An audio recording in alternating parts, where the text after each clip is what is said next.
pieces of paper with pictures on it so we don't have to kill each other just to get something to eat. It's not wrong. What we've got here is failure to communicate. For we are opposed around the world by a monolithic and ruthless conspiracy that relies primarily on covert means. Slaves are mine, lives are mine, all that they own is mine. I do not know your God.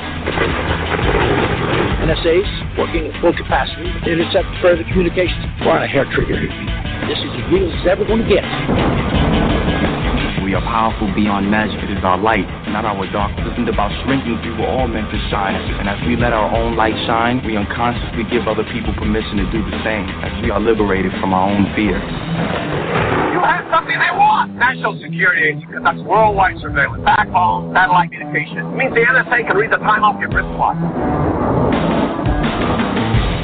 Fear is not real. The only place that fear can exist is in our thoughts of the future. It is a product of our imagination, causing us to fear things that do not at present and may not ever exist. Do not misunderstand me. Danger is very real, but fear is a choice.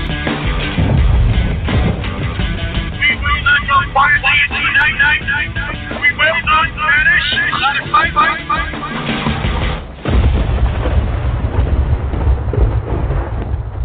I just want you to know that I won't let you down. Well, good evening, audience. You are on The Cutting Edge, and I'm your host, Daniel Holdings, for this special Wednesday edition of The Cutting Edge, where we are dividing darkness from light. We have a very special show for you arranged today. I was going to have a show on Friday, as I normally do. However, this Friday, is February 14th, Valentine's Day. And at the suggestion of my very wise producer, Dorothy Crothers, we have moved the show to this Wednesday so I can spend time with my wife and daughter. So, Dorothy, are you on the line here? I'd like to thank you publicly for saving my neck on Friday. Yes, I'm here. I'm glad it worked out for you. Well, we got contact from our very special guest that's coming up, and we wanted to do the show for you, but Wednesday worked out better than Friday would have, so here we go. Dorothy, I wanted to chat with you just for a second. Let me ask you a question. We always hear this phrase being, we no longer are under the law, but under grace. Right? You've heard this phrase before. What does that mean to you? What that means to me is that Jesus came and fulfilled the sacrificial law on the cross, and that the law has now been written in our hearts, and that if we do as he says and truly love him, if we love him, we'll follow his commandments, then the law, upholding the laws, is going to come naturally to us. Well, that sounds good, and that is probably how most people think of that phrase, that we live under grace and not the law any longer. But I want to point something out to you in the audience, and this is a Tomlinsonism, a Jerryism. Audience, you may remember that my friend Jerry Tomlinson was on the show a couple weeks ago, and this is one of the things that he and I spoke about, and it really does make sense. Jesus said that I came to not to abolish the law, but to fulfill it. And I guess this is where this phrase comes from. The fact that we live under grace and not the law. However, Dorothy, if I asked you, what is the opposite of law? What is the opposite of law? I would have to say chaos. Chaos, would be the exactly. opposite of law. Okay, and so what is the opposite of grace? The opposite of grace. My mind is blank. The opposite of grace would have to be martial law. or judgment.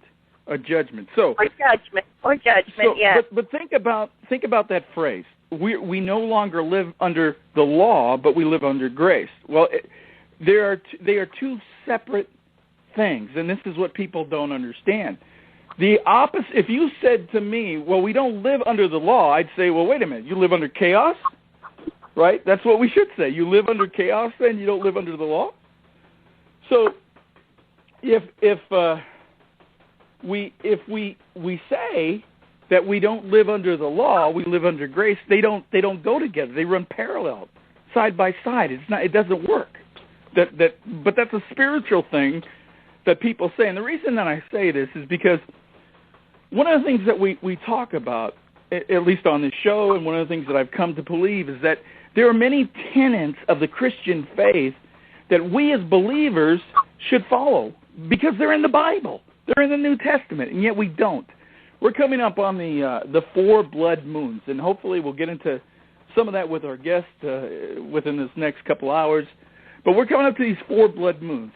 And this is the reason why I make a point of this, is because those 4 blood moons fall on feast days that are under the law, that are under Jewish feast days.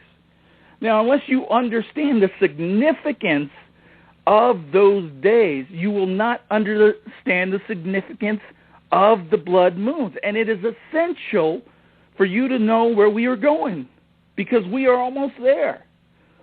The first blood moon, and it happens on, they call them tetras, and it happens on two years, one right after the other.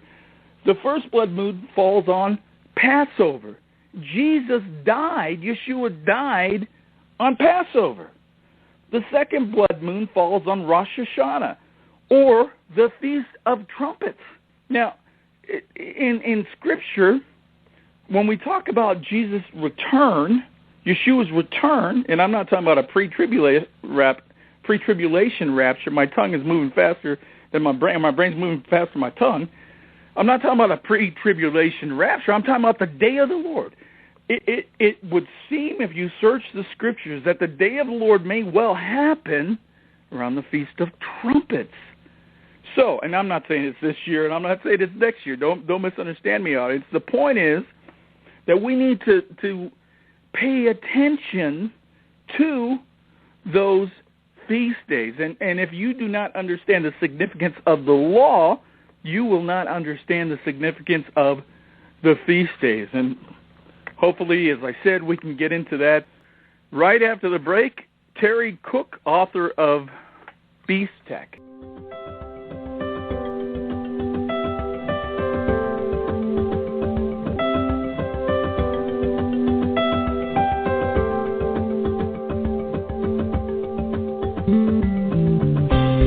Hi, this is Daniel Holdings. I'm here to remind you to check out my friend, Augusto Perez, on the Appearance Portal. With his wide-eyed open style, Augusto will take you through spiritual truths and apply them to the world that we live in.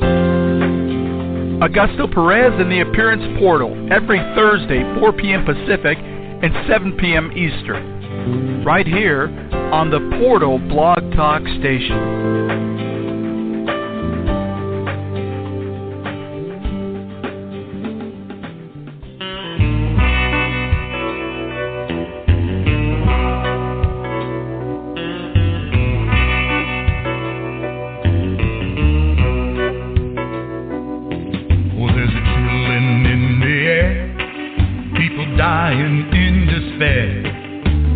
Shadow falling down upon the land. Now the devil's on the loose. He knows the time is coming soon for the final battle with the Son of Man. Now don't you wanna join the winning side? My friends, it's time to come to Christ. Time to wake up now. This is your final hour. The night's soon coming when man can't work. The Lord's coming back to judge this earth. Before your clock unwinds, it's time to come to Christ.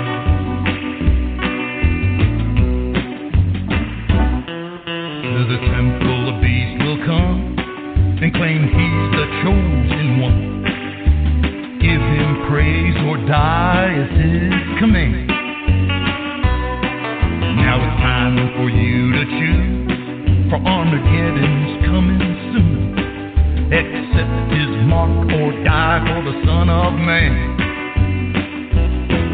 Now don't you get caught up in Satan's lie, 'cause Christ will come as a thief in the night. Time to wake up now. This is your final hour. The new world order, it just won't work. The Lord's coming back to judge this earth. Before your clock unwinds, it's time to come to Christ.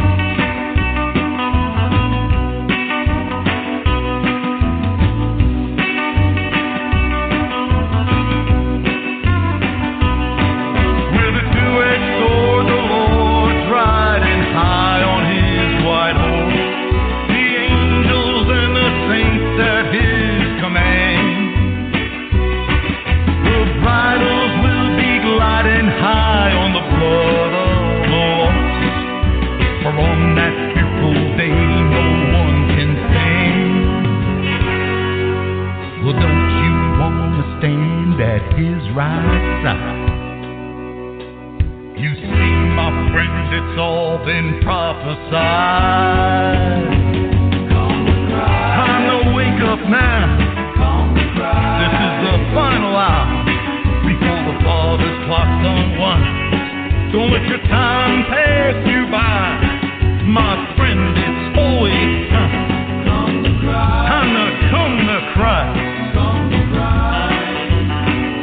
For the false prophet lies, it's time to come to Christ. Don't get caught by surprise. It's time to come to Christ. For your soul, you decide.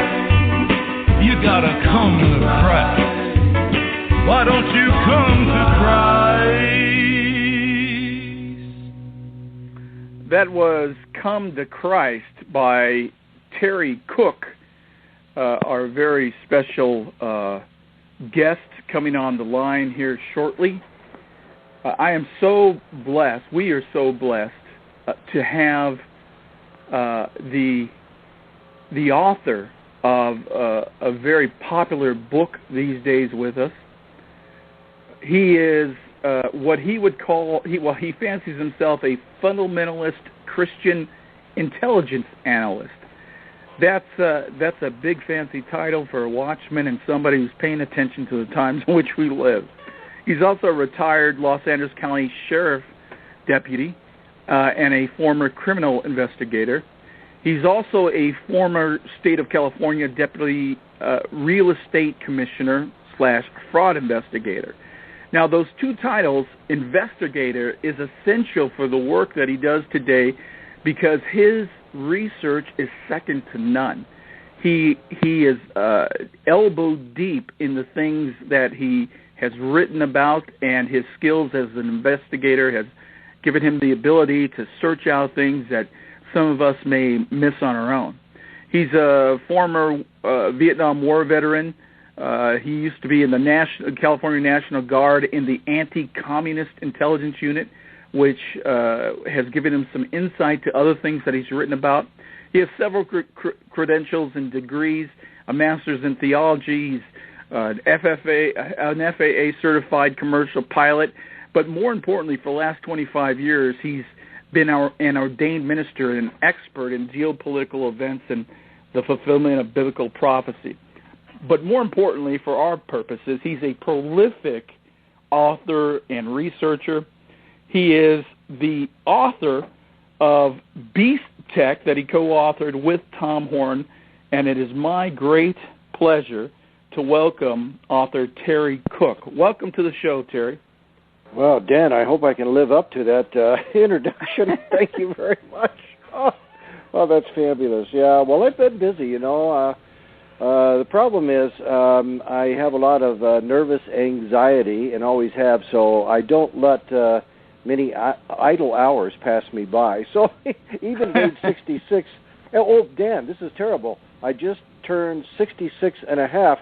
That's 666. I'm in trouble. I'm really in trouble. Yikes. Well, that's my well, you know, Terry, you're old enough to be my older brother. Uh-huh. Well, okay. Well, we're brothers in the Lord. That's all that matters. Well, listen, when I said you were a prolific writer and researcher, I'm not kidding. I was blown away at all the stuff that you sent me. Of course, I know of Beast Tech and some of the other things you've done, but I had no clue that you have been doing what you've been doing for the number of years that you've been doing it, and hopefully we'll get into some of that in just a few minutes. But Terry, you know, we don't want to dwell too much on the book Beast Tech, but we got to get this out of the way. Why Beast Tech? What is Beast Tech? Well, what it really conveys is that we are the Beast Tech generation, meaning in Matthew 24, our Lord and Savior Jesus Christ, the only name in the universe by which anybody on planet Earth, maybe even the space aliens, can be saved. I doubt that. They're following Lucifer. But our Lord and Savior told us in Matthew 24, Luke 21, and Mark 13, Brother Dan, that, and hi, Dorothy, how are you? I never had a chance to talk to you before the airing of the program, but hi, Dorothy. It's a pleasure to be on your show with Dan. Dan, our Lord told us in Matthew 24, Luke 21, Mark 13, and those are the synoptic end-time gospels, written slightly different by three different people, but essentially the same thing. And they said that we would not know the exact day and hour. They related that Jesus said we would not know the exact day and hour. However, in context, and I hear people often cite that verse, we won't know the day or the hour, without setting it in proper context. Because, yes, that's true, of course, Jesus said that, but in context, in the same chapter and with adjoining verses very close thereby, it also says, we'll know when it's near, even at the door, by seeing all those signs. That's right. So we will not know. We will not know the exact day and hour. Nobody does, but God. But we'll know when it's very near because we are, as you said earlier, watchmen on the wall. Okay, we are appointed. Apparently, you know, I don't know why. I don't know why you're doing what you're doing and what I'm doing, except that the Lord wouldn't let me go in any other direction. That's the only explanation I have for it. And then he preoccupied my mind with all these investigations, and here I am, 25 years later, not essentially doing what I had planned to do with my life, but I'm glad I'm doing this now because it's a much better life. I'm not rich, that's for sure, and we're not prophets, nor are we profiting much from it, right, Daniel? That's right. It gives new meaning to the phrase starving artist. Starving artists or non-profits, right? Exactly. And so what we're looking at here, folks, is we're looking at all the items that our Lord specified in Matthew 24 occurring during one final generation. And Jesus said, verily, which is the old King James language for truly. And when God says truly, you'd better listen to him, okay? And Jesus was God in the flesh, Emmanuel, and he said, truly, I say to you, the generation that sees these signs, essentially, and I'm paraphrasing slightly, he said, that generation will not die before the end comes. In other words, before all prophecy of end times is fulfilled, and we begin the millennial reign with our returned Lord during Armageddon. So we are the Beast Tech generation. Now, Tom and I debated about the name for this book, and Tom came up with a final solution. He says, well, all the technologies everywhere, you know, satellite technologies, communication technologies, medical technologies, this technology, that technology, NSA, which is in the newspaper, on the front page of the newspaper almost daily now, everything, GPS, phones, RFID technology that's now being planted in all medical devices and will be required under Obamacare. I call it Obamacare, not Obamacare. He doesn't care, and it scares me just thinking about it, okay? And the media is focusing on the year 2017 and saying that we'll have a chip implant and everything. So all these technologies fit into the new thing called the cloud on the web, and that headquarters apparently will be now in Bluffdale, Utah, at the NSA's new cloud facility, the data center there. Whenever it gets up and running, it's not quite operational yet, but probably by the end of the year it'll be up and running. And that's going to be the new quantum computer cloud Internet of Things Center. That's what the Internet is now being called for the next phase, Daniel. It's being called, it's a weird name. Who would ever think that the sophisticated people would name the new Internet the Internet of Things? That's the name for it. Well, I think it's probably appropriate because the things that are coming via the Internet are stunning, to say the least, and we're going to get into some of those. But, you know, Terry, what I wanted to do is I want to play a game with you here shortly. Just you didn't know I was going to do this, and I'll see how quick your mind is. I suspect it's pretty quick, so I think you'll do well in the game. But before we get there, I seem to remember, I think it was David Wilkerson that had a vision, and he just simply titled it The Vision. And I believe he literally saw in this vision a web that encircled the world, and amongst other things that are actually happening right now. And the funny thing is, when he saw that stuff, it was in the 70s, the early 70s. People thought he was crazy. His peers thought he was crazy. And here we are. You're talking about the cloud that is coming out of Utah with the NSA Center. By the way, they've had several fires and stuff. I guess they're still struggling. It's not time just yet.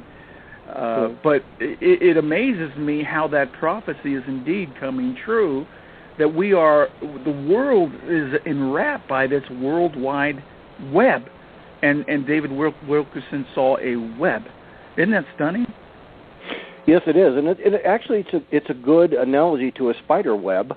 Perhaps that's why they chose the name.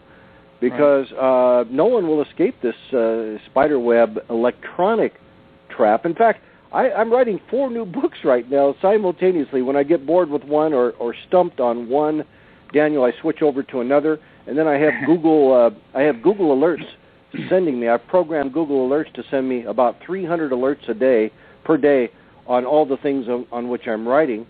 And so the bottom line here is that Satan is spinning a web, and it's a spider web, and it's called the Internet of Things now, and years ago it was called Internet 1, Internet 2, and everything. But NSA and DARPA developed the Internet from the very beginning, and it was launched at UCLA and Santa Barbara colleges, okay? And University of Santa Barbara communicated, but it was actually headquartered when it first was launched at UCLA. And UCLA has been the center of a lot of technology developments, including the latest D-Wave quantum computer that's available now out of Vancouver, Canada by D-Wave Corporation, and I believe the NSA is purchasing quite a few of those for that new data center. And you said, yes, it's not up and running yet because the people, the citizens of that community in Bluffdale, Utah, do not want it. They are trying to cut off the cooling water for the computers, which require 1.7 million gallons per day. And so the citizens are outraged. The government's agreed to give them the lowest possible rate on water usage, lower than farmers, and the community is outraged. And yes, they have computers blowing up and they're having electrical problems, but they're also, I did a radio show yesterday, Daniel, and it was right next to this Bluffdale, Utah NSA facility. And I talked to the radio show host, Pat, and I said, well, what's going on out there? And he says, man, something really strange is going out there. And I said, well, tell me about it. And this was live on air yesterday. And so I said, what's going on? He said, they're digging holes into the depths of the earth around that facility. They have 23 acres there. Allegedly, they have 100,000 square feet of buildings up above ground to house their operational computers. Who knows what they have underground? And I was really shocked when he told me they're drilling massive holes about the wingspan diameter width of a Boeing 747. He said you could literally stick a 747 in these holes. They're drilling multiple holes into the soil, and where they go, I don't know. He didn't know either. A lot of rumors, and so I'm supposed to call him back in about a week, and maybe he'll have some more intelligence for me. But weird things are going on there and elsewhere with government facilities. Many of their underground facilities, and perhaps what they're doing there is drilling holes so they can connect tunnels to many other facilities nationwide, including Denver. And those underground facilities that few people have ever heard about, let alone know anything about, are called dumb facilities. I think it's pretty dumb, but that's the actual military acronym. And dumb means deep underground military bases. Dumb.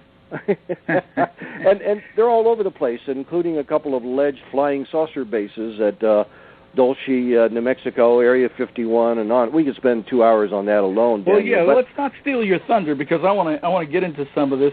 It is interesting, though, because the Word says that in the last days that people will hide in caves to try to save themselves from those things coming upon the earth. And well, that's not a bad idea. I kind of feel like hiding in one myself. No, it's not. Terry, let's do my game here. We're going to do a game, audience. This is a game that says name that. This is This is an old name I just made up. It's called Name That Beast Tech. Now, Terry, you know and I know that the media, that Hollywood has been prepping the mentality, conditioning the populace to accept those things that are coming upon the earth. And in this case, talking with you specifically, beast tech, right?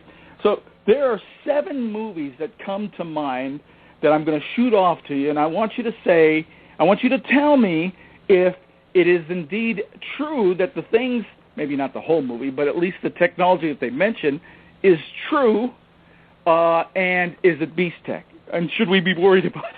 So there's 7 here, so we can't take I may not have seen all the movies, but I'm sure I've seen a portion, I'm sure, and Tom's seen a portion. I'm not that much of a TV. I'm a science fiction kind of guy, so I'll help you. I know what I'm reading to you. So, well, go ahead. All right. The first movie is actually, it's not a movie. It's a new series. This series, and I actually like this series. It's called Intelligence. Now, have you heard of this Intelligence? No, I have not. See, I'm not much of a TV freak. Well, you're going to understand where I'm going with this in just a second. Mm-hmm. And there's like 3 shows I watch on a weekly basis. I don't watch TV, but I catch these offline, right? Mm-hmm. So the show Intelligence is about a former Black Ops guy, and he had the correct genetic makeup that they could actually implant a chip in his head, and guess what? Hook him up to the cloud. Now. Is that beast tech, and is that real? Oh yeah. It's absolutely being worked on in laboratories, and that's the thing that Tom is so much of an expert at, transhumanism and cyborging. And that's where we're all connected to the Internet machinery, and we'll be one of those. Each individual be one of those Internet of Things. And what the Internet of Things means, Dan, let me just describe that. There are plans to RFID chip everything. Everything. Okay, you're still in our thunder here, because we're going to get into that. So don't get ahead of me here. Okay. Okay. The next movie, the next show. The next show is another new show for this season. It's interesting. Intelligence and this show that I'm going to tell you about came out this year. So I think the push to condition the populace is really, ramping up here. The next show is called Almost Human. Have you heard of this show? No, I haven't. See, I don't watch television. I just I understand. But I'll help you. Almost Human is a show that is, and interestingly enough, I think it is based in 2074 or something. So 50 years, 45 years in the future or something. It is a show where crime has become so predominant that the police needed help, and they started using robots to help them. Now, one of the every human is paired with a robot. The robot is, in this case, he is very human. He has his own emotions and stuff. But the human that he works with also has a bionic arm and a bionic leg or something like that because he got shot or something like that. So, is that beast tech, and is it possible what they're talking about? Will it be possible in the future? Oh, yeah, they're working on it right now. In fact, I've thought about writing another book called RoboCloud because they are developing. I just read an article last week that was sent to me on my Google Alerts that they are now developing robots that will be connected to the clouds with super high-tech batteries that will give it longevity for much longer than current batteries allow. And so the military is developing this stuff, and we mentioned that in our book, Beast Tech. So essentially, anything you might mention, including what you haven't mentioned yet and where we're going here, and I'm not going to steal your thunder, but all of it, all the technology is spinning this Black Widow spider web for all of us, and no one will escape. In fact, I'm writing another book now on the NSA facility, which, that we just discussed, there at Bluffdale, Utah, the new data center, and I think I'm going to title it Quantum Beast Matrix, because our current book mentions that new facility and the quantum computers that are going into it, but it's such a big, huge concept right now. It seems that everything is focusing on making that new NSA facility in Utah the cloud center of the world, where everything's basically in real time on quantum computers. So I'm thinking about a runoff on a title on the next book called Quantum Beast Matrix, because if you saw that Matrix movie, and it's been a long time for me, but everything was interconnected electronically, and that's really what the cloud means, and that's really what Internet of Things means, that everything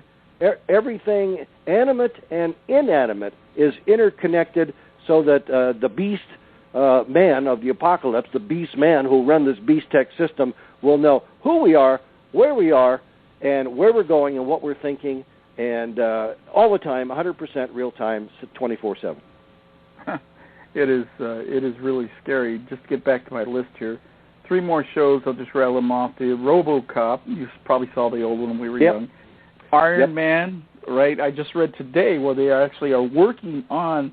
I put a video on my website where they actually the military is actually working on a suit like Iron Man to go into battle with.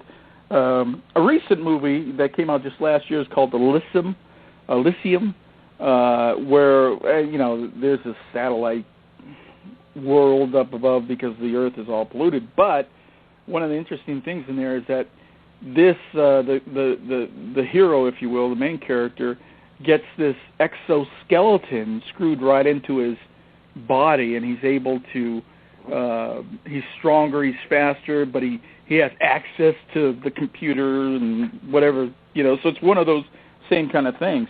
So all of those types of technologies are in fact coming upon us. They're not here just yet. Well, in one degree or another they may be here, but not totally. But would you say that all those types of technologies are coming upon us? The whole, how can I say this? The making us better, making us stronger, making us faster. That type of technology that's the word I was looking for. Augment our human bodies is actually on the horizon. Yeah. Oh, absolutely. That's how it's being sold to us. It's all for our betterment. You understand? It's all here to help us right in to a diabolical. Remember when Russia was still Russia, and they were our enemy, and they had some gulags, jails. They had prisoner of war camps for political dissidents and any enemies of Russia. And they were in a place in Russia called Siberia. I think you may have heard about that with your military background. You probably know that Russia had a whole bunch of gulags, prisons in Siberia. I mean, out in the middle of nowhere. But now if we take cyberspace and we do an electronic runoff of that old Russian Siberia, which is a geographical place in Russia. Cyberspace, of course, is this cloud thing, this electrical interconnectivity of communications that connects everything together. So I've also got another book that I'm writing simultaneously called Cyberia, spelled Cyberia. So instead of being Siberia, Russia, it's going to be Siberia at the NSA cloud facility. That's pretty smart. Yeah, I absolutely do know where Siberia is. My daughter, as the audience knows, is from Russia. We adopted her from Russia, so okay, I've talked to people from Siberia, so sure. I know exactly where it's at. All right, 2 more shows, and then we're done here. This show, I actually wrote a blog about this show recently, and I wanted to get your take on it. The show is called, it's a TV show, it's called Revolution. And in this show, it's pretty far-fetched. There are something called nanites with some government people released into the atmosphere, and the nanites began to multiply, and then they became intelligent. And where I stopped watching the show, I stopped watching a couple of weeks back, and this is what I wrote the blog on because I was so bad. They began to worship the nanites as God. And so I was ticked. And I'm not watching this show anymore. So, but nanite technology is actually based upon nanotechnology, and you can tell us, because you're a beast tech expert, nanotechnology, is it real or is it not real? Oh, no, it's real. Yeah. And it will be, nanotechnology will be our future nanny. Because with that technology, it's really scary, and we could spend an hour on that alone. But I think that's why Tom and I chose the title of Beast Technology, Beast Tech, for the book, because when I wrote my first book, upon which this new book, Beast Tech, is based, I wrote it in 1994, and I titled that book The Mark. Instead of The Mark of the Beast, I called it The Mark of the New World Order, because it was clear to me at that time, at that juncture in history, when George Bush announced the New World Order 200 times in 1991 and took us off into that illegal war in the Middle East, which we haven't ever left, essentially. And so we got global continuous wars that'll never stop, and that's the plan. And that's exactly what Orwell said in his book 1994, as well as other things. So bottom line is, everything is interconnected. All these movie scripts are being written by people who have knowledge about all these things and where they're going, and they fund the creation of these scripts to condition people's minds for them. And then briefly, let's mention that all media, with 10% exception, 90% of the media is owned by 6 major mega media corporations, including Disney and so forth. 6, and I think I sent you that graph recently. You did, and I posted it on my website. It was a beautiful graph, and I actually heard that before, but I'd never seen it printed so clearly, and it was very descriptive. Well, it's mind control, you see, and this is why most people have no idea where we are, and the Lord said that would be the case, essentially, okay? We're being spoon-fed with all these movies about aliens and UFOs and all these high-tech shows and chip implants. Almost every sci-fi movie now indicates that the RoboCops or the Robo-people or the zombies or something, they'll have RFID chips implanted in them.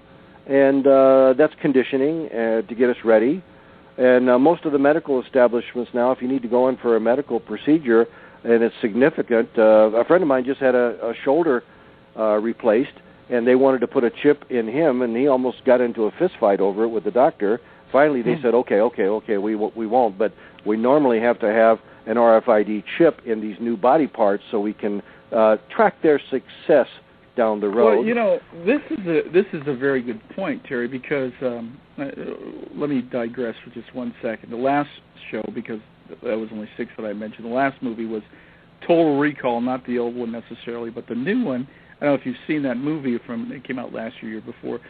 They actually have a phone in the palm It's actually like a thin thing in the palm of this guy's hand, and his hand rings, right? Kind of like Get Smart with a shoe, but not right. That. So that technology is actually upon us because they are talking about having microchips in tattoos, where up by your throat, where it can actually well, anyway. So that technology is back. The one you're talking about near the throat is a pulse device, and it counts your pulse of your blood, and that throat tattoo is different than another skin tattoo version. And then they also have a swallowable, edible pill you can swallow, and that turns your whole body into an RFID antenna. And, you just wonder where all these demons come up with these things, because I've never seen such an avalanche of technological advancement in my entire life. Never. I've never seen anything like this. Terry, it is so interesting when we talk about the condition of mankind. Okay, so I don't have any inside sources in Hollywood, even though I live here. I used to live in California. Everybody probably thought you knew stars, movie stars. It's not the case. Yeah, I grew up in Southern California. I was born in Long Beach. Yeah. So, but I don't know any stars, and I don't know any movie producers, right? I'm just guessing like most people, but I've often thought, okay, is it in fact, now it doesn't really matter how this occurs, just that it occurs, but I've thought, is it in fact that the New World Order or the powers that be are giving the ideas to these producers and directors to make movies along, or absolutely, is it demonically inspired? All the above. And I was going to say all the above. It really doesn't matter because the end effect is the same. The populace is being conditioned to accept these things, and as you said, it is being conditioned so quickly that we can't even fathom it. No, and I was going to tell you something, Terry, too. I had a friend. He was on. I'm not going to say his name or the county, but he was a county supervisor. And out here in California, I don't know what it's like in other places, but in California, you have these boards. It's like a panel of people that sit on the supervisor's board, and they're like the mayor. This board is like the mayor of the county here. And so my friend was a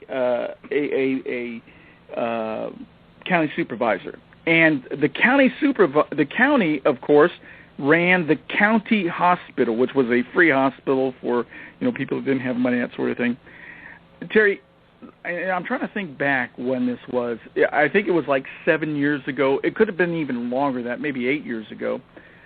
The board had a proposition come to it to RFID chip everybody that obtained free services from the county hospital there. And if you didn't get an RFID chip, then you couldn't get the services. Now, this was 7-8 years ago. My friend is a Christian, so he voted against it, and it was defeated then. And I don't live, there, so I don't really know what has went on since. But when you talk about this technology being implemented and our society being prepared for what's to come, it's been going on for some time, hasn't it? Yes, sir, and it's moving so quickly, so exponentially. I've coined a new phrase, I think, a new term to describe it, and of course we all are pretty much familiar with gigantic waves, ocean waves, that are called tsunamis. So, and my favorite word used to be to describe this exponential, but now I call it tsunamically exponential. And the Lord said that the end would come like a flood. So perhaps that's what he meant, that it would come overwhelm us. It would come so fast and so huge that we'd all be overwhelmed by it. Indeed, that's exactly what's happening because the Lord said it would happen. But back to that term you saw regarding the movie Revolution. Have you noticed how many organizations, people, and movies are using that title? It's a very important title, and we can discuss why. And by the way, that leads into my free offer for folks who may want to email me. And if we could share my email, actually my web address, which they can link right into my email on, I will give them a 28-page booklet that took me 25 years to understand. It's very succinct. Why don't you go ahead? I was going to do that before the end of the hour, but go ahead now that you mentioned. Give out your contact information, your website, that sort of thing. Appreciate it very much. And then if people don't have a pen handy, we'll give it out again if you wouldn't mind, Dan. Absolutely. I try to give it out 2 or 3 times because most people, they're driving, they don't have a pen, they don't have anything to write on. So if you're listening to the show while you're driving, then we will give it out once or twice more. But it's really easy to understand because all fundamentalist Christians are looking for a huge event called the Second Coming of Christ. All of these things, beast technology, the blood moons that you mentioned, that I'm not an expert on, but I understand them, they're all leading to the same thing, and that's the Second Coming of Christ. So I actually term my ministry, call my ministry, name my ministry, Second Coming Ministries, plural, Second Coming Ministries. Spell it out. Don't use the number 2. secondcomingministries.com. Now, if you go to secondcomingministries.com and click on my email button, it's real easy to find. A lot of people make their contact button difficult to find. I wanted to make sure people, if they had a question or they need something, they can find me easily. I put it right there in your face in a big, huge block. Contact Terry Cook. And if you do that, I'll send you a free 28-page PDF, not a physical book. I can't afford to do that. But I can send you a file, a PDF file, which is the book that I published called Revolution, interestingly enough. And then the subtitle of it is Communism is Actually Satanism in Disguise. Now, this thing that's coming is the New World Order. It's global communism. So communism has a political face and a political uniform. And soon Americans will be wearing the uniform too. And but typically, though, in the past, since 1917 and the Russian Revolution, the Russians and the Chinese communists and other communists have worn these red uniforms, okay? And they all call themselves revolutionaries. Now, Satan invented communism. He was the first revolutionary in heaven, and that's why God threw him out. He was a rebel, a revolutionary. And what that term really means is Satan wants to take over the world. He wants the revolution, and he wants a new world order where he's in total control for the final 7 years to fulfill prophecy. And that's what the new world order really is. It's global communism with a new religious ecumenical system that encompasses all the phony religions on earth, including Islam, that'll cut off our heads if we don't take the chip implant and swear to worship the beast man who's here now, and he's about to take the reins of the world after World War III and an economic collapse, in my opinion. Well, speaking of stealing your own thunder, what I wanted to do is really get into those issues really deep in the second hour here, because audience, this man is a wealth of information. When he talks about the infiltration of communism and Islam into our own country, he's not kidding, and it is so close that and we are so asleep to those things, Terry. It just blows my mind. But we are so close to those things. But getting back to this whole beast tech idea, so we talked about these technologies that are coming to fruition and how I was going to say how we're about to see them. We are seeing them, not about to. These things are in place now, and well, we're seeing them, Dan, but we're about to see much more tsunamically exponential technology that's so mind-blowing that it's almost impossible to comprehend it. That's how mind-blowing this stuff is. It can only have come from Lucifer's workshop, honestly. You said, I think that was appropriate. That was a Freudian slip, but I think it was appropriate, losers, because they are. They will be eventually. Hey, speaking of Freud, he was a fraud. You know that. Freud was a fraud. Okay, so as far as technology goes, Terry, so connect the dots for me. Where does, John said in Revelation, I almost said Revolution. John said in Revelation that he saw the mark of the beast, that it was a number, and that number was 666. connect the dots. Where does 666, how does that connect to all of this technology that we are seeing? Well, first of all, good question. First of all, there are a number of people, including Walid Shobat out there, who claims he's a former Arab terrorist. And I met him one time, and I asked him if he actually blew up anybody or killed anybody. He said, no, he tried once, and it didn't work, and then the Lord took him over to Christianity, see? But he and a very, very fine Islamic researcher, Joel Richardson, discovered that perhaps the Greek interpretation should be read on the number 666, from which King James translated that particular verse, the 666 numbers. Right. Their research indicates that it could mean an Islamic thing rather than just purely a number. And they also said it could be 661 instead of 666. Now, having said that, their research let me just add to that because I'm very familiar with Walid Shobat. He's been to town here, and I actually really appreciate his work. He says that John wrote what he saw. He wasn't writing a number. He was retracing what he saw, and what he saw was Bishmala, which is the little acronym that they use that says there is no God but Allah, or something like that. Yeah. So he was saying that he saw not a number, but he saw like their script, their Arabic script. I'm sorry, right. I interrupt you. Go ahead. No, all of this is pertinent. It's extremely pertinent. And in fact, Joel Richardson's research, I'm not wild about Walid Shobat because, he embarrassed me in public one time and just told me I was crazy for thinking it was going to be a chip implant. And I said, Walid, why can't it be both? He says, what do you mean? And I said, well, why can't it be both? Why can't it be an Islamic stamp in the forehead, okay, as well as a chip in the hand? Because I said, Walid, do you have a credit card in your pocket? He said, well, of course I do. I said, well, why did you say of course? Well, you need one. And I said, that's my point. I said, can you go virtually anywhere today without a credit card and a driver's license or an ID card? Well, no, but I don't think it... I said, no, stop right there. Stop right there. All of that is transitioning. It's obvious if you research all of those things. They're all transitioning us into a one centralized ID system with every form of biometrics imaginable.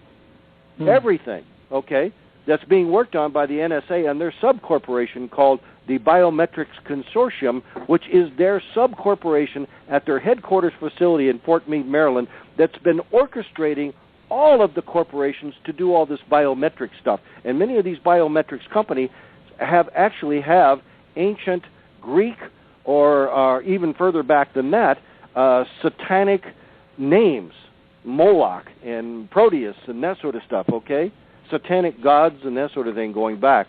And all of that's being orchestrated, with few exceptions, through the NSA's Biometrics Consortium Corporation, which few people have ever heard about, but it's been around since 1993. And in 1993, I discovered them, and I also found out that their first universal ID card for the military, they actually named it the Mark card, and I got copies right from the Pentagon because I'm an ex-military officer. I remember that. I was in then as well. I remember that.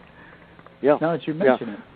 So anyway, it's all happening. It's all tied together, brother.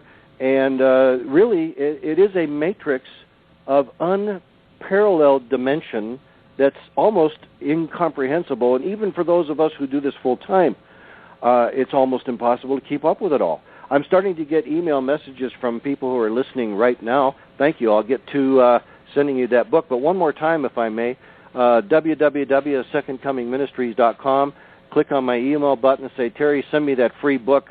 Even if you can't remember the title of which is Revolution, Communism and Satanism, just say, send me that free 28-page booklet, and I certainly will. I'm a one-man outfit. I think you are too, Daniel, with your producer. So it may take me a day or so to get through it. Typically, a good radio program like this sends me 200 to 300 requests, and I do all my own emails. I'm personal. Nobody else handles my stuff. and you'll get it directly from me personally. And I'm in Spokane, Washington. Just if you're an Islamic terrorist, hey, well, have a good day. If you want to try to convert me to Islam, well, have a good try. And I'm not going to lose my head over it. And by the way, that's why I'm bald. One crazy Islamic tried to get me, and I had a close shave out of it. I'm bald. I've been bald ever since. But I'm a pilot, and I have to be aerodynamic. The thing that gets me, getting back to, and I do like Shabbat's stuff, and the problem is, Terry, people, when we talk, it's interesting. You said, all of these things are designed to bring us to, the second coming of Christ. And that's interesting because the audience knows that I'm working on my next book, which is entitled All of These Things, and it talks about many of these things that are coming upon the earth that are preparing us for the second coming of Christ. Good. But as far as the mark of the beast being Bishmala, now we have about 3 minutes left, so I want to hear what you have to say very quickly before the break. There is a lot of talk, and I think it's accurate talk, that the administration has been infiltrated by the Muslim Brotherhood, and that the Muslim Brotherhood is actually the ones calling the shots behind Barack Hussein Obama, or Barry Soetoro, depending on how you want to call him, what you want to call him. I just call him Barry, and he's very scary. Very scary.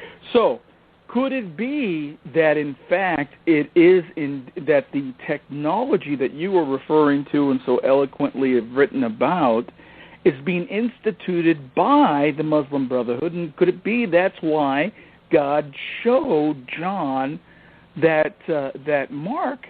Because it wasn't so much that this is what it is, this is what's bringing it about. I think that could very well be. What do you think?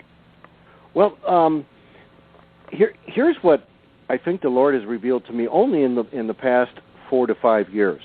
Because when I first wrote my book, Mark of the New World Order, in 1994, I typically used the research of other fine men who never themselves at that juncture, and I think God didn't want us to.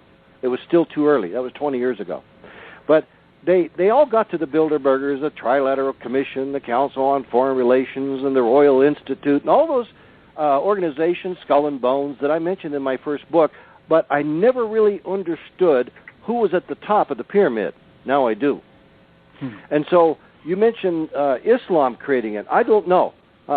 I disagree with you on that, brother, because Islam is just a religious faction of the whole world order. They'll be the executioners with the swords to whack off our heads should we not comply. And it's interesting that their Messiah, the Tuathaman Mahdi, the coming caliphate, who's probably going to be headquartered in Pergamus, Turkey, and that's where Satan's seat is, according to Revelation 2. It's interesting that their coming Messiah is described in Islamic works exactly like our Bible describes the Antichrist. Exactly. And Joel Richardson has done fabulous research on that.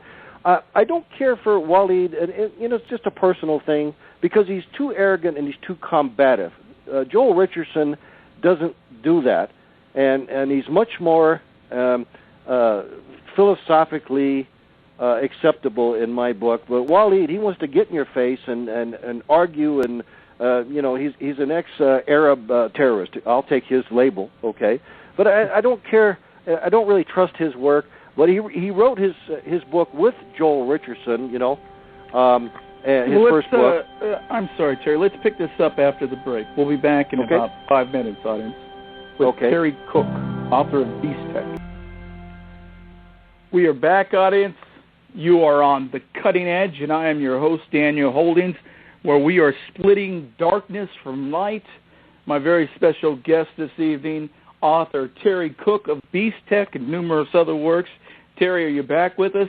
Wonderful. Thank you very much. And wonderful.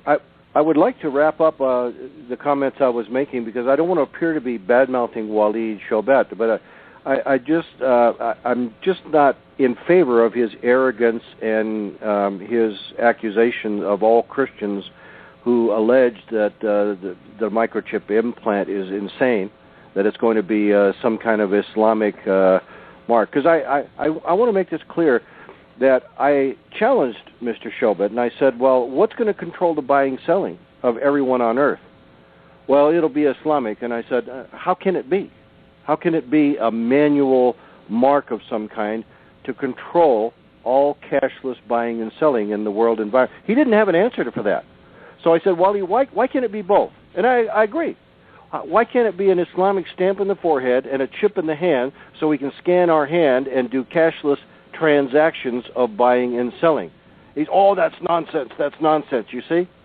So in his book that he co-wrote with Joel Richardson, he said that all of us who think so are crazy, are nuts, and we're entirely wrong, and he gets very combative about it. So that's all I want to say is that I think we're both right. I don't think it's exclusively going to be an Islamic thing, but that's a part of it. It's a matrix, it's a beast tech thing. And so I think it'll be probably an Islamic stamp on the forehead, as well as an RFID chip implant, or maybe a skin tattoo or something. But it appears that since the whole world is evolving into RFID identification devices of all kinds, even some as small as a speck of sand, but they won't work. They don't have enough antenna range outside the body. It appears as if a grain of rice chip implant in the right hand and maybe an Islamic stamp in the forehead for worshiping the Antichrist is going to be a simultaneous initiation system to be instituted. And by the way, when I said that Islam created it, I didn't mean that. What I meant to say is that they instituted it. If they are in fact behind Barack Obama, the Muslim Brotherhood, and they are pushing the system. Well, Dan, you're partially correct, and only the Lord knows for sure. But let me just say that in my book, Comrade Antichrist, it's kind of a catchy title, I hope.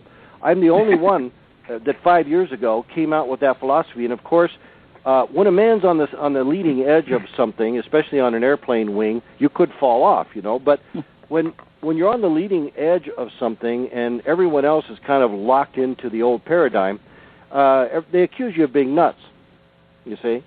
And so many people say, oh, that's crazy. I said, well, why is it crazy? I've done a lot of research on this, and the New World Order is global communism, but it's really Satanism in disguise. And therefore, the Antichrist, he's going to be a man, he's going to be a real man, and Satan created communism in 1917, and global communism is the New World Order. Actually, it's feudalism, it's capitalism, and it's every ism that Satan ever created in 6,000 years of recorded history since the Garden of Eden. But so all these things are combined into one, but actually it'll have a political label of communism on it rather than fascism or feudalism or Nazism. But hey, Hitler was a National Socialist as well, and he was a Satanist as well. Now, all of these people, Hitler, you go back to Marx and Lenin and everything, they were all funded by the top of the Illuminati, the Council of 13, and the second in command on that is the Rothschild banking house, the Rothschild banking dynasty, which also controls Islam. And that's where I was going with that. You see, Islam is just another part of this matrix, but they're in no way in control. But however, they have infiltrated the White House, the communists and the Islamic radicals. By the way, Egypt is illegalizing them. They're calling the Muslim Brotherhood terrorists, rightfully so. But now we have the White House incorporating Muslim Brotherhoods into the communist White House as well. So see where I'm going with this? I was right. 5 years ago, when Obama just came to power, I had published my book, Comrade Antichrist, in which I said the Antichrist will be a communist, but I thought Comrade Antichrist was a catchy title, so I named it just that. But in my book, I say he's going to be an Islamic communist, and they both use the same term, revolution, because Satan gave them the term, and he was the first revolutionary rebel in heaven. Right. So that's what it's going to be, and that's why the communists and the Islamics are taking over the White House. But the Islamics came in secondarily. The communists planned to put Barack Obama in there, and read the book I sent you, Obama's Nation. I don't know if you had a chance to look at that PDF. No, I haven't had a chance to look at it yet. What's the matter? You can't read 400 page books at once? What's the matter, Dan? Audience, when I said that Terry Cook was a prolific writer, I'm not kidding. The man shot me off probably a dozen books, and I read pretty fast, but I don't read that fast. So I haven't got to that one, Terry. You know, I was just gonna ask you something. Is it possible for the mark of the beast to not even require a chip of sorts? Now, hear me out here, because I too do a little research now and again, but there is technology. In fact, it is being implemented on a limited basis starting next month, where they can do a hand scan of you, and it will read the veins in your hand, because veins are like fingerprints. No two people have the same outline or imprint of it. So could it be that they are using, and also you see this technology where iris scanning is becoming in vogue. So could it be that what John saw when he said either on your forehead or your hand, he literally meant the part of your forehead or your hand, or your eye or your hand? And could it be that that information is in the NSA database, as you so adequately pointed out, and that is how they find out who you are and keep track of you? And as a bonus, if you got a chip, you make it easier for them. But could it be that you don't even need a chip to get entangled in the mark of the beast system? It could be all of the above. I'm certain it will incorporate all such things so that there'll be no way to escape. However, and so you're right, Dan, it'll be all of these things. None of us is wrong about any given thing. It's just the whole beast tech system is coming together in one unified manner in which we'll all be identified no matter how hard we try to escape. For example, you get an injectable ID chip in the web of your right hand, and you manage to somehow later think that you need to remove it. But I doubt that, but you manage to, because the Bible says in Revelation 14 that once you take that, you have decided to worship the devil, and you have become so deluded that God washes his hands of you, and you'll think the Antichrist is the second coming of Christ rather than the devil. Okay? So I doubt that anybody would want to even consider removing the chip. But say, for example, somebody did. Even if you tried to escape the system and you first initially had a chip implanted in your hand, they'll have it so wrapped up with all the things you just mentioned, and it's just generally called biometrics. Every living thing will be so positively identified with DNA, breath scans, eye scans, ear scans, hair scans, scary scans, and over scans, and under scans, and in between scans, that nobody will be able to escape the matrix. None. But say you were able to remove that buying and selling chip, the RFID implant, you still would go to hell after you accept it. But I think it's going to be actually an RFID chip implant, and I hope I'm wrong, and I could be. I'm not saying this adamantly, but I think it's an initiation, you see. I think it's an initiation. It's a twofold initiation where people will decide. Revelation 20 says the Antichrist will first require you to make a decision. We have free will. He's going to force you to do it. He's going to coerce you into doing it. He's going to say, worship me, then you can have my mark, and you can have a job, you can have food, you can buy and sell. Worship me first, will you? And if you say no, he'll cut off your head. That's quite an inducement. That's quite an inducement, because, heads will roll, literally. And you will lose your head over this. So if you reject that, you'll lose your head. So most people aren't going to lose their heads. They're going to say, yes, you're my God, I worship you. They're going to take the mark, and that's it. And so they need to buy and sell. So it's got to be some kind of a scannable device that's hard to lose and hard to remove. And if it's a tattoo on the exterior of your skin, you can scrape it off, sand it off, or whatever. So I'm kind of thinking that it's going to be a twofold initiation into the New World Order, where people decide to worship the beast man of the apocalypse. He stamps them in the head with an Islamic seal, and then he injects a RFID chips in their right hands so they can scan and buy and sell. A couple of things jump out to mind as you were talking. and I don't want to go off on a tangent here, but I recall, and I think he's a friend of yours as well, Eli Marzulli, when he was doing the Watcher series. Eli was on the show not too long ago, but he was doing the Watcher series, and in 2 or 3 of the different Watchers that he had, they would take individuals to, and I forget the gentleman's name, he's a doctor, but the doctor would remove an alien implant, which is about the size of a grain of rice, as you mentioned, either in a knee or an arm or something. And when they asked him what it was for, they asked him if it was an RFID chip to track them as some sort of tracker. He said, it's much more sophisticated than that. I think it's changing their DNA. So that came to mind as you were speaking. But the other thing that I was thinking of is that, the population, the society that we live in is being so conditioned with the idea of technology. Terry, even Christians, right. Most Christians right. don't understand what's going on right now. And they don't. It would be easy for them to get entangled in this web. What do you think is about to happen with the so-called church? People that listen to me know that I believe in a remnant as opposed to, a club. But what do you think is about to happen to the church and this technology? Will they be fooled hook, line, and sinker? Well, very good question, Dan, and you're right.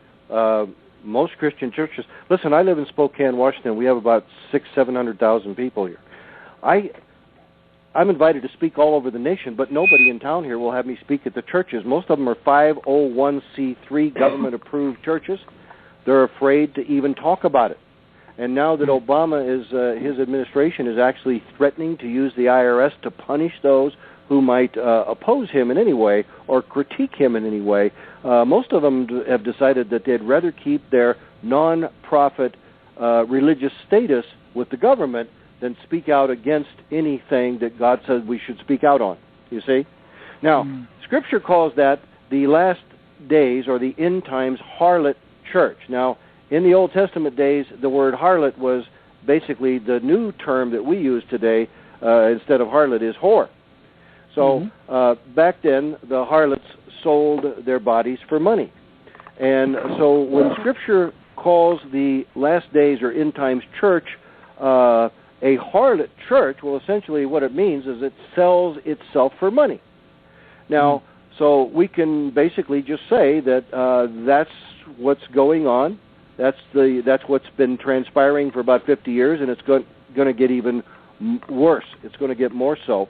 Then the church has been, the so-called church, has been infiltrated by liberal theology, which is communist theology, and that goes back, seriously started about 50 years ago, where the Communist Party and the KGB started infiltrating the fundamentalist churches to convert them over to political correctness and socialist communist theology, which excludes any criticism of communism or anything that Satan is up to, and keeps them quiet, keeps them politically correct, and political correctness is socialism, so that you don't exercise your free speech rights. And by the way, we don't have many of those left anymore. The NDAA of 2012, more recently supported by the NDAA that Obama signed New Year's Eve, I believe, of 2014, and various other executive orders have essentially nullified, if not completely killed, the Bill of Rights. So you just think you have a Constitution. In reality, you really don't even have a Constitution anymore. And you'll realize that, however, once the planned economic collapse happens internationally and World War III happens, and then martial law is instituted by the Northcom Command out of Colorado Springs. And I've written a separate book on that called Northcom Rising. The whole command structure. That's what I'm telling you. That's what I'm telling you, audience. This man doesn't know how to write. I can't. I don't. Books. he's written more books than people do in twice his lifetime. He is a prolific author. Terry, I love the way the Holy Spirit works, because I had just written myself a note here. When I'm doing an interview, I really try to listen to the Holy Spirit as we are talking, and I just wrote myself a note of something that I remembered a while back to ask you about the financial collapse, and here you go, you mention it, and I want to get into what you think, how you think Beast Tech will, or should I say, how you think the financial collapse will affect the implementation of Beast Tech. But before I do that, what is singularity? Well, it could mean a number of things depending upon your focus. Are you talking about singularity of religious things? Or are you talking about singularity of technology? In what respect are you? Okay. Technology. Well, essentially, it's all consolidating and merging together. And that's why we named our book Beast Tech, because, and by the way, our book slightly mentions in fewer than 300 pages, and my first book was 730 pages. I don't think Tom himself can write a book with fewer than 500, 600, or 700 pages. We managed to... He can't say a sentence with more than 20 words in it. With less than 20 words. That man is one of the most humble, intelligent creatures on earth I've ever met. Now, before I met Tom, I thought Chuck Messler was probably the most incredible mind on planet Earth, a Christian mind on planet Earth, and he is. But I'm not so sure that they're not just right on par. Maybe Tom is only one step ahead of Chuck Messler on a number of things, such as transhumanism, the Freemasonic organization and where it's all taken us, and the Space Brothers and all these other things he's an expert on. So what we did in Beast Tech is we took my old book, updated it to lay the foundation for who's bringing all this about, and I want to mention that a little bit more so the audience will fully understand that to the best of my ability as I understand it, and the Lord's given me this wisdom. But we took my old book and some of his books, and then we jived them all together and came up with a 300-book package that's manageable. It's not too overwhelming, but it gives you enough evidence and references to conclude, in order for you to conclude in your mind and convince you that these things are in fact happening, they're for real, they're not nonsense, and they're taking us someplace tsunamically very, very quickly, over the edge, very, very quickly. So that's the Satan's singularity, and I hope that answers your question. It's all merging and focusing and heading in one direction simultaneously, a singularity of purpose and singularity of drive. That's a beautiful explanation, and audience, there is a video that Terry sent me called "No ID Found," which I found was very interesting because, as I said, Terry's from California. I'm from California. Terry, what year was No ID Found done? I researched that from 1989 until 1994. I did that video with a Pastor Del Bach in Indianapolis, Indiana. We set up a little studio in his church. We filmed it with a Trinity Broadcasting station manager, Rick. Hi, Rick, if you're listening. And thank you. And we did that for virtually nothing.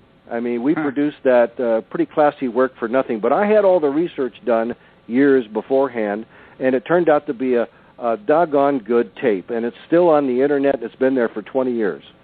Well, I had never seen it until you sent it to me. I had heard of it, but I'd never seen it. And audience, I want to tell you something. This man, he doesn't call himself a prophet, but his work is prophetic. I am telling you.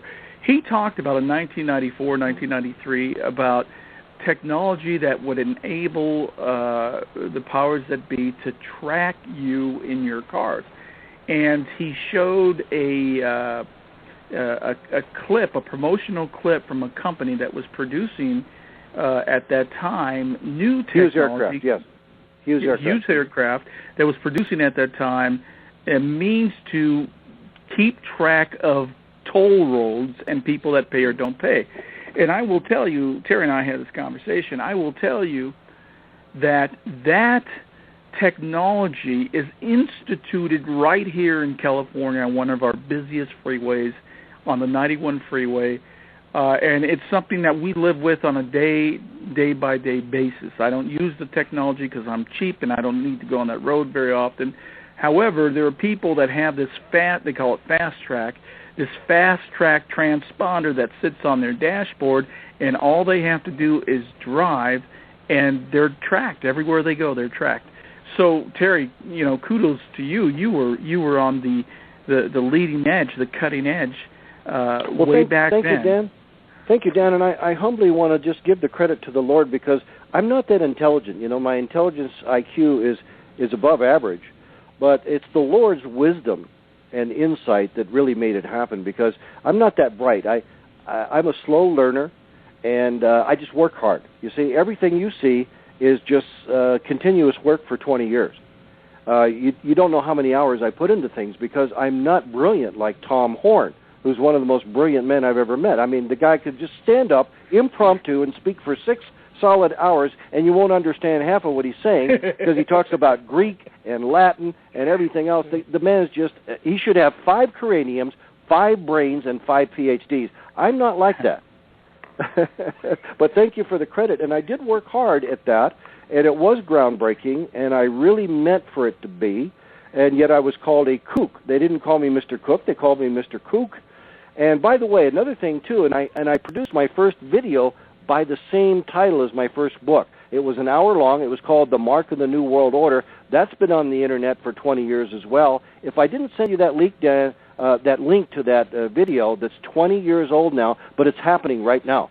If you really think I was advanced on No ID Found, I produced that video the same year. And here's one thing I discovered that no one knew about back then. Hughes Aircraft, of course, everybody knows Hughes Aircraft, but they have many sub-organizations within their organization. So I heard a rumor that Hughes Aircraft was trying to buy the RFID technology from a few other companies so they could make a breast implant RFID chip, for breast implants. I heard that rumor. It took me months to track it down, and then I was granted an interview in Orange County, California, with the president of that Hughes Devices division of Hughes Aircraft, and he actually gave me an interview. That interview is on the tape, The Mark of the New World Order. You can watch that free on YouTube. Just go in youtube.com, put in Terry Cook, The Mark of the New World Order, and you see the computers that I showed back then are dated 20 years behind. But the information is accurate. It was accurate, and I was on the breaking edge of that. And so the guy actually had a breast implant with an RFID chip, the same one they were injecting into animals, the same one they're injecting into people now, the same one they're putting into SEAL teams, the same one the Mexican police are putting in, the same one's going into our dog and our cats and our horses. Well, they actually use a bigger one in horses and cows. And I had samples of all those, and I showed those on my Mark of the New World Order video. So go online and watch that. You can see me interview this guy at Hughes Aircraft, and he actually holds a breast implant in his hand and tells us all about the RFID chip that's in the breast implant. And so now all breast implants, if ladies want to augment themselves and they go in for a breast implant, they have RFID chips in them. Well, the thing that is so stunning to me, and this is the point that I was trying to get across, that Terry Cook was right. 20 years ago. How much more is he right now, where you can see the technology for yourself? This is not something that Terry Cook had to dig out and find and show to the public. This is stuff that the public can see if they just pay attention. This is not hidden any longer. It might have been hidden back then. It's not hidden any longer. So, audience, I tell you this because this man was on the leading edge, the cutting edge, and way back then. And how much more of a warning should we take it now than we did then? Because time is so short. Speaking of time being short, Terry, we have about a half hour left in the show. Boy, how time flies. But I That's wanted too to, bad. you mentioned something. So let's try to go through these things very quickly because you have a half hour to speak left. So you mentioned the financial collapse, and what I wanted to find out is how does this beast technology does it go hand in hand with the financial collapse? Is the financial collapse what's going to cause this technology to be implemented on a widespread scale? All the above. And it's interesting you used to say hand-to-hand. Now, you could be talking about hand-to-hand combat, or you could be talking about a chip in the right hand or forehead. But, hey, I managed to have a good sense of humor, and I think God's given me a little bit of a corny sense of humor so I can stay sane during all of this research, because it's so mind-boggling, frankly, Dan, and I do it about 12 to 15 hours a day. It's an obsession. And my wife just closes the door and turns on the television when I'm in my home office researching this. But the Lord's appointed me to do this as a watchman, and it's an enjoyable obsession with me. I just do it. It's part of my life. And by the way, you're welcome, Art. I just sent Art a package and somebody a package that emailed me off of this radio show, Dan. So, Art, you're welcome. I hope that stuff is enjoyable for knowledge. It's not enjoyable news, but it's a very knowledgeable information, or it's information that will cause you to be very knowledgeable about all these things. I sent links to all my television and radio shows in the past 6 months, and some going back 20 years, so they can see that No ID Found video that you mentioned, that you can see that I've done my homework and it's not nonsense, and that I'm a reliable source of accurate information. So, Art, thank you very much for the thank you from you, and I appreciate it. I hope it blesses you. And by the way, please forward that information to everybody you know on your email list freely.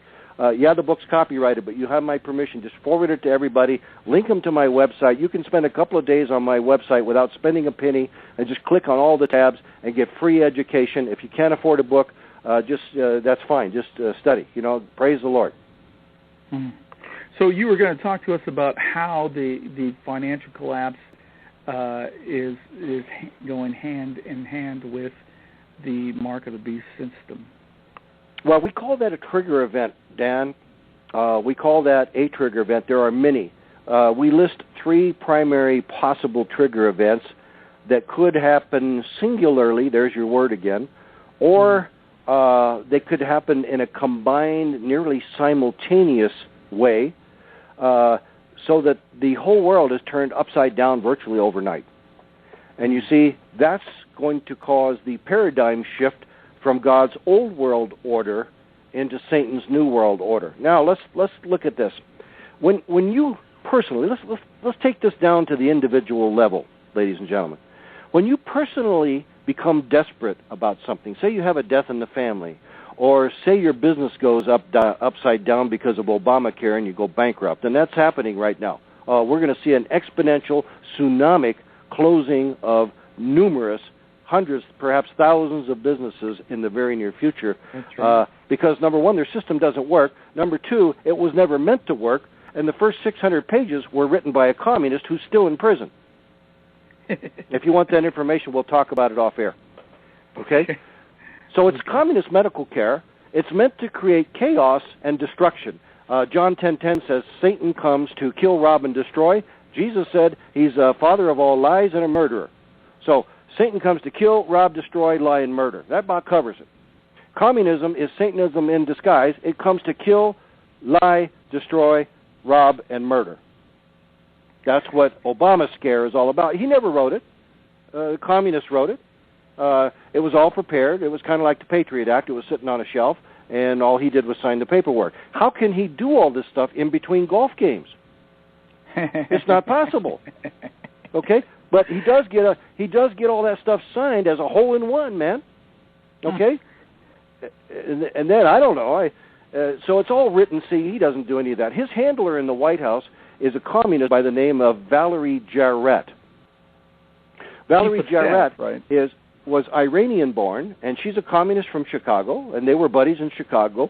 She is Obama's handler. She's the real president of the United States, and you don't know about it, and she takes her orders from the Communist Party USA, which gets its orders from Putin, who's the head of the KGB and the head of the Central Committee in Russia. But who's in charge of Putin? The Rothschild banking establishment, and they financed the Bolshevik Revolution in 1917 with $20 million of gold bullion shipped from Rockefeller's Bank in Manhattan. And so Lenin was placed on a train that required no stopping, no passports or anything else, and he was financed and sent to Moscow for the Bolshevik Revolution. And then Mick Jagger actually wrote a song about it, Sympathy for the Devil, in which he says that. I know the song. I didn't realize that that's what it was. Pull up the lyrics after we get off the air. Pull up the lyrics. I'm actually going to use that at the Prophecy Conference in March. Folks, if you email me and ask for that book, I'll also send you information on how to attend the Prophecy Conference in Orlando. 24 of probably some of the best teachers, the best teachers in America and perhaps even the whole world. You know, Chuck Missler and Tom Horn, myself, and Mazzulli, the guy you mentioned earlier, and so forth. We'll be there to share our different perspectives on this whole beast tech thing, this whole interplanetary new world order, which is essentially everything, including politics, religion, economics, and technology. It's all being combined into one singular effort to bring the Antichrist to power, give him total jurisdiction over everything and everybody, and let him control the matrix so that nobody can escape. That's where it's going. Well, you know, speaking of going is our time. Now that you mentioned the conference, I wanted to just talk to you a little bit about the show that you did on the Discovery Channel or the History Channel a couple of years ago, Countdown to the Apocalypse. November 2012. November 2012. In the summer of 2012, Dan, good question. I didn't even have a website. It was difficult to find me. I didn't want to be found. I had dropped out for a while, but I was still writing books, self-publishing them, because nobody wants to publish the truth at most Christian publishing houses. And I would send them my manuscript, and they'd say, "Oh, man, you're a lunatic. We ain't touching this with a 10-foot pole." So CreateSpace at Amazon.com just came out with their own free self-publishing branch of Amazon.com, and they didn't do anything. They just said, if you want to self-publish, it's free. Go for it. So I started writing my own books and put about 10 of them on the Internet, and they started researching at History Channel in Los Angeles. They started researching a new 6-hour series called Countdown to Apocalypse. They had 6 different segments. I refused to participate in anything other than the one solidly Christian segment. And one of Tom Horn's other authors, Putnam, did that on, and I didn't even know him at the time, you see? Right. I didn't even know Tom at the time. But they said, well, you appear to be somewhat of an expert on this. And I said, yeah, somewhat. And they said, would you come down and do an interview? And it was very different. I said, how did you find me? They said, well, it was difficult, but we found you. I said, I want to hire you. You'd be a darn good investigator. And she was a nice lady. They invited me down, and they recorded 3 hours, and I actually led the program called The Four Horsemen of the Apocalypse. And I'm sending people the link to that if they just require my booklet, or request my booklet, I should have said. And then I send all the links to television shows and the Countdown to Apocalypse show on the History Channel that I did. And it's quite informative. So I started off the program. They blessed me, and it was quite an accolade. So I'm the first ugly face you see with a bald hairdo, and then I'm the last ugly face you see on that 1-hour segment. So I'm strewn in the middle of it for that whole hour for brief periods of time, along with other experts, including Putnam. But it was quite a show. It turned out to be very good. I wish I had been given a little bit more time. But you know how Hollywood is. Hollywood wants more drama, and they get their ratings up rather than anything else. So, but it ended up being a good program anyway. And it's being recycled and re-aired all over the world, maybe once a month now. I see it on television once a month. I'm kind of sick of looking at my bald face. I hope they turn it off pretty soon.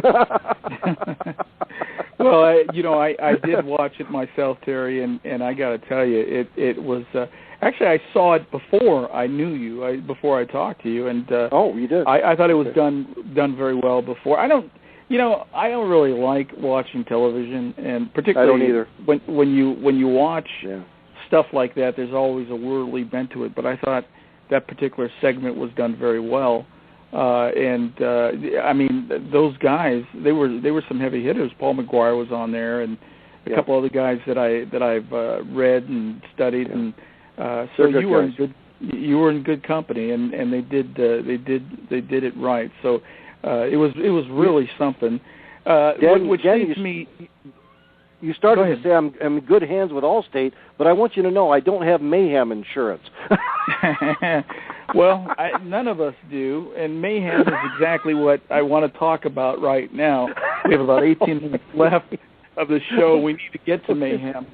because that show is called The Countdown to the Apocalypse, Countdown to the Four Horsemen. None of us, the Word says that we don't know the day or the hour. And I love the way, and I say this all the time, it does say that we don't know the day or the hour, but Jesus talks about the fig tree. When you see, its leaves blossoming, you know that spring is near. So we do know how to read the signs. We do know that it's getting very late in the day, and that we are looking at a time in history unlike any other time in history. So what do you see in the next 2 to 3, let me take that back. What do you see in the next year happening as far as moving toward the end of the age?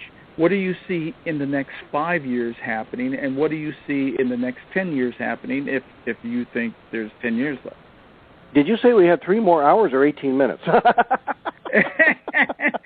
Well, now you have 17 minutes. So. Hey, speaking of that, I did a great show with John Wells on Coast to Coast about 3 months ago, and he was fired for being such a fine man and a Christian and getting out too much truth. George Norrie is quite an occultist. George Norrie thinks that Jesus is a space alien, so he's quite a piece of work, and he unfortunately fired Mr. Wells, and we did a great show, and we had a lot of fun on that with Tom Horn, but so I'm really regretful that he was canned. Well, I heard that, but he's going to land on his feet. You watch. He's going to do exactly what he needs to do. So he's a good man. But I did a show with Shannon on Omega Man. Have you heard of that, Dan? Yes. And Shannon and I go back 20 years. He bought my first book, 730 pages, in Atlanta, Georgia, 20 years ago. And now he's a radio guy out of Las Vegas doing Omega Man, the End Times Man.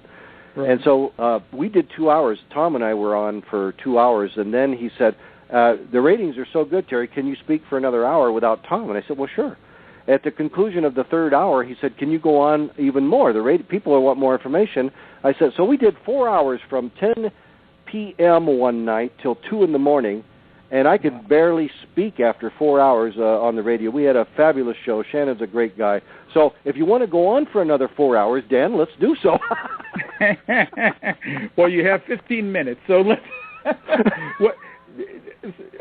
seriously, Terry, within the next year, do you see a financial collapse coming and the tsunami of beast tech? Yeah, and again, I'm not setting dates. Okay, what I'm trying to do is, as an ex-National Guard officer in tanks, infantry, and military intelligence, and as a former Navy man at the young age of 18 during Vietnam, over there for a couple of years doing that arranged Vietnam War, and as a cop who spent 6 years in a radio police car on the streets of Los Angeles. I just want to give you my insight so that you can prepare, okay? Now, a lot of people say, and I just did a program yesterday where they asked me about the rapture, and they were supposed to ask me about beast technology and all this other stuff, but a Christian man in Britain who had an Indian accent, he says, well, Terry, I don't have a lot of resources, and I'm just wondering when the rapture might happen because I'm a pre-tribulationist. And I said, okay, that's fine, but do we know when that might happen? We have no idea. And there are Christians being killed and persecuted all over planet Earth right now, especially in the Islamic countries. And just recently, I think 2 or 3 weeks ago, Dan, I'm not sure I mentioned this to you, but a young child was dismembered alive. Alive, and her head was cut off, and the Islamic radicals sold her blood for thousands of dollars to other Islamic radicals. Now, was she raptured? No. Will we all be raptured? I don't know. Now, I was raised as a Baptist, and my pastor was Hal Lindsey in Southern California, and I studied under Hal. For 3 years. Yeah, Hal, I did. In fact, when I got this Mark of the Beast technology stuff, I first shared it with Hal. He was my pastor. He asked me to get it for him, and I got it. Wow. And he wrote some newsletters. So, yeah, Hal and I are good friends, and he's in Texas now. I have to tell you this, that 30 years ago, 31, 32 years ago, before I got saved, I found the late great Planet Earth, and I thought it was a science fiction book. I was 18, 19, I guess I was 20-something. And I thought it was science fiction, so I started reading it, and I found out that Jesus was supposed to come back, and something called Armageddon was supposed to happen and all this stuff. And, I didn't actually get saved as a result of the book, but it certainly, got my attention. Now, I don't necessarily agree with now these days because I am awake now and I do study like yourself, and I don't necessarily agree with Hal, but I do appreciate his ministry. And, when you talk about people waiting for the rapture, I compare it to people waiting with their bags packed to get out of here. That's not really the point, is it, Terry? We have work to do in the short time that we have. And I respect Hal and Jack Van Impe. I've done programs with both of them. In fact, I'm going to send people a link to a show I did with Jack Van Impe in 1997, and it was very good. Now, he's a pre-tribber, but how many souls has he won for the Lord? Who knows? Millions and millions and millions of souls from Jack Van Impe Ministries. Now, this thing called the rapture is the single most divisive issue I've ever run into. I just had an email from somebody in the South that wanted me to come speak at their church, a small church, 500-600 people, and they said, "What's your position? We're mid or post-tribbers," and they said, "What's your position on the rapture?" And I said, "I don't know. I mean, I have a theory. They're all theories. We don't know." And they said, "Well, we saw you, we ran you down and did some research, and we saw that you did a program with Jack Van Impe, and he's a pre-tribber. We can't have you speak at our church." You see what I mean? Isn't this ridiculous? Well, this is ridiculous. Terry, you have a degree in theology, and I've been... No, I never finished it. I did Jerry Falwell's Liberty University. I never got my master's in theology. I meant to correct you, but you do know something about the Bible. So I'm going to give you I'm going to teach you something here, and audience, you all need to hear this, right? Because this is a very theological viewpoint. I'm going to give you my viewpoint. I am a pan-tribber, okay? I believe that if you're walking with Jesus and you're on your face before him and you have a repentant heart, that it's all going to pan out in the end. So it really doesn't matter. And when you go to Alaska to find gold, you use a pan. And so if you're looking for theological gold, it is all going to pan out, and Jesus is going to be right, no matter what our individual theories might be. You see? That's right. So that's why I just try to avoid the whole concept of when will the rapture happen, because too often, as you said, people have their bags packed. They're not prepared. And okay, but we're not really talking about the... I don't mean to cut you off, but we got 10 minutes left here. Yeah. So we're not really talking about the rapture. I'm talking about really the next year. What do we need to do, or what can we expect for the next year? And then I want you to talk very, very, very briefly, between you and I know that's difficult, about the blood moons that are coming up this year and next year. Well, I don't think I'm going to have time to get into the blood moons. I'm not an expert at that, so when I'm not an expert, I just kind of leave it alone. And Mazzulli's an expert at that. You know more about it than I do, and I'm very familiar with the concept, and it's mind-boggling what's about to happen, but I'm not an expert, so I just want to... but I did mention the rapture for a reason. And as you said, people have their bags packed and they're not prepared. So I'm going to address in less than 10 minutes everything you asked me to address very quickly. Okay, where do I think things are going? What do you need to do to prepare from an old Vietnam vet, an Army National Guard officer, and an ex-policeman?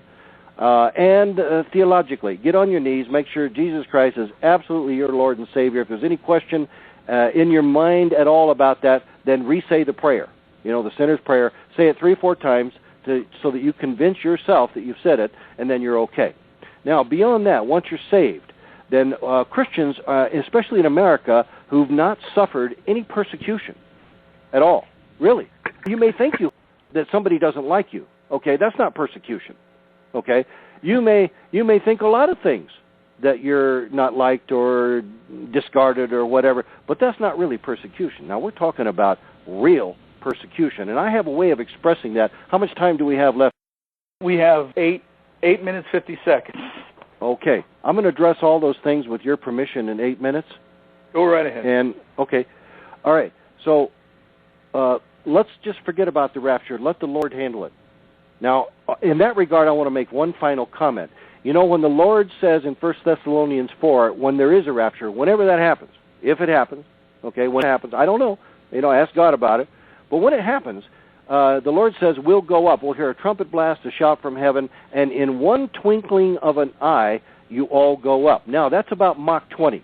I'm a pilot. I have a jet license, and I have 3,000 hours of flying. That's about Mach 20. I want you to know that people with hair on their head have wind resistance. That's called aerodynamic drag.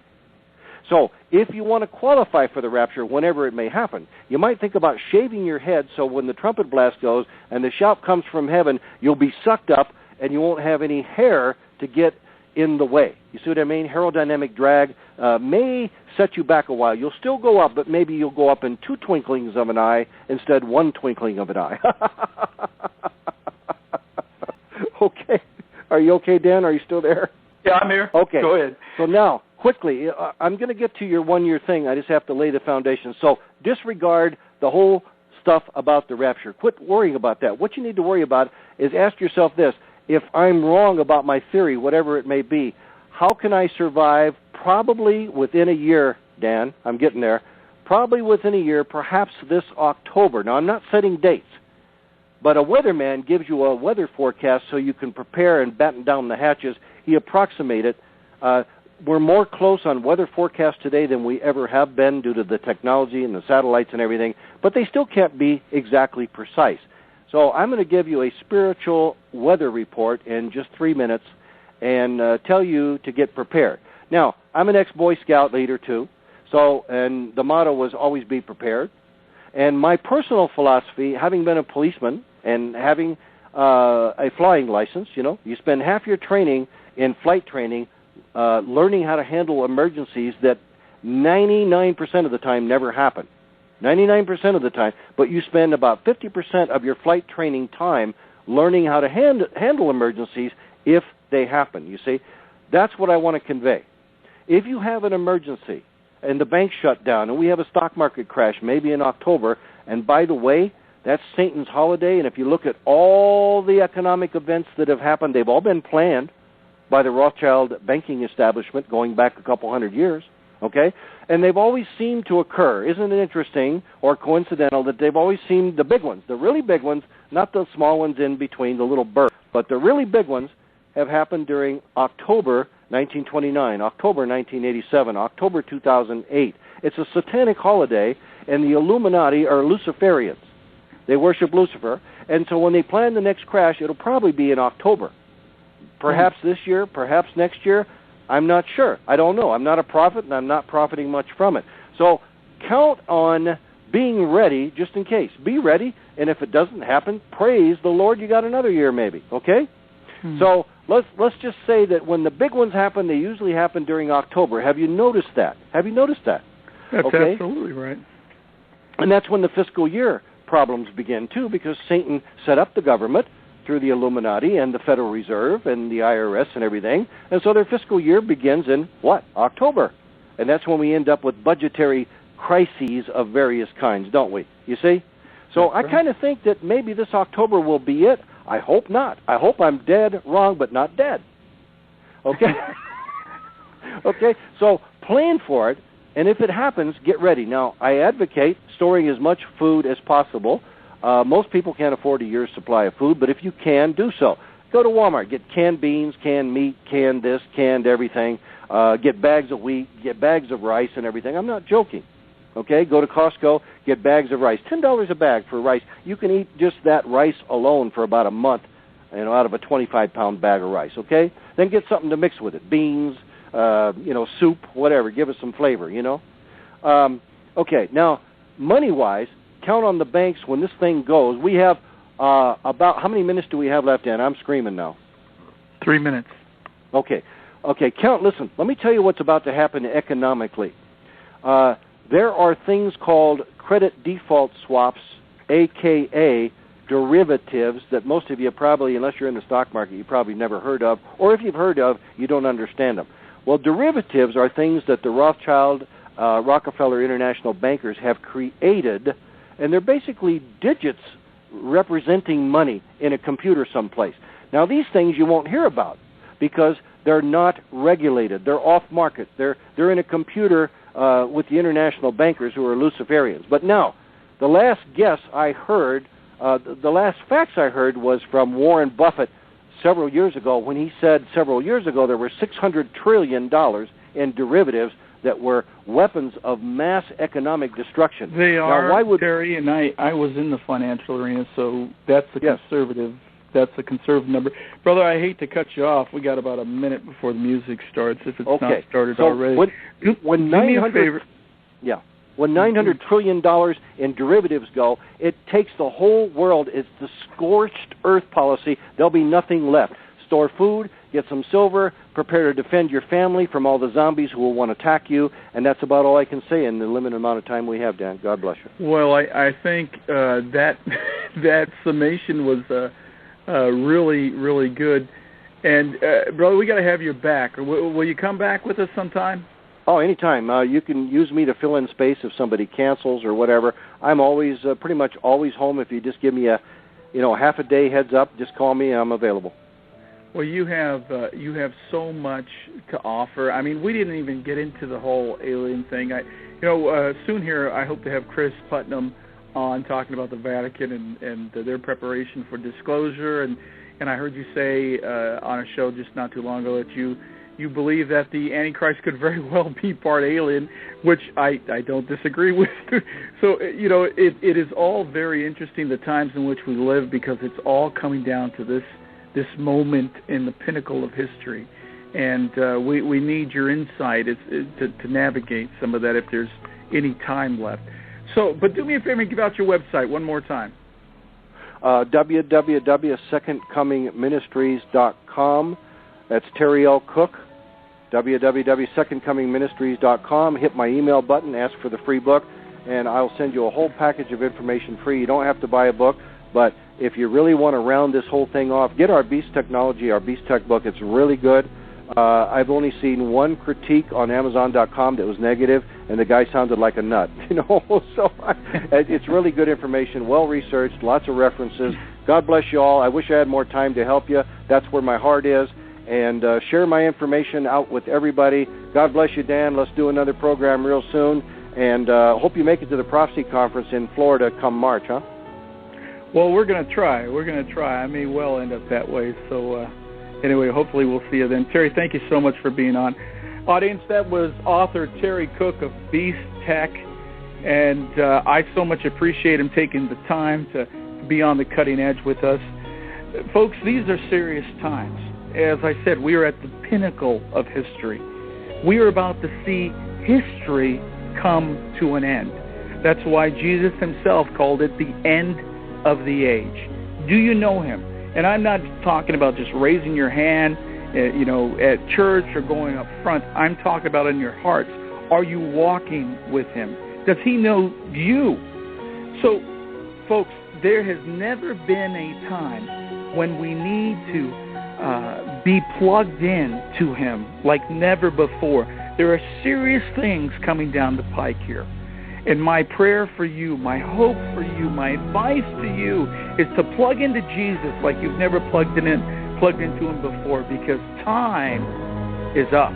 Time is at an end. You and I need him more now than ever before. It doesn't matter what the future holds so long as you're walking with him. Thank you for being with us. We'll talk to you next time on The Cutting Edge.